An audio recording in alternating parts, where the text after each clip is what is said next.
এই পালানোর ব্যাপারটা তার বহু আগে থেকেই আছে।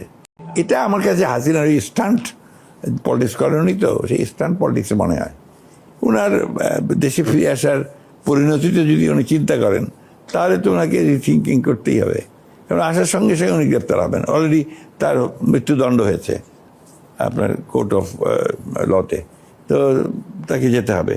তো গেলে তিনি ফেস করবেন, তার এক্সিকিউশনের সম্ভাবনা আছে। সেগুলোতে উনি আসবেন, এত একটু সাহসী মহিলা মনে হয় না থেকে আমার। কারণ আমি বরাবরই দেখেছি, আপনার বহু আগের কথাই বলি আর কি, উনার বাবার পরে উনি তার দেশে ফেরেননি। উনি দেশে ফিরেছেন একটা সময়ে যখন জিয়াউর রহমান সাহেব আপনার তাকে আসার সুযোগ করে দিলেন। তারপরে দেখেন, যেদিন জিয়াউর রহমান সাহেব নিহত হলেন, শহীদ হলেন, ওই দিন কিন্তু উনি পালিয়ে যাচ্ছিলেন। উনি ত্রিপুরার কুমিল্লার বর্ডারে পালিয়ে যাচ্ছিলেন। Why he should have come back to Dhaka and face it. আরে উনি তো তখন বড় নেত্রী, উনি তো দেখবেন যে কী হচ্ছে, পালিয়ে যাচ্ছিলেন কেন? এই পালানোর ব্যাপারটা তার বহু আগে থেকেই আছে।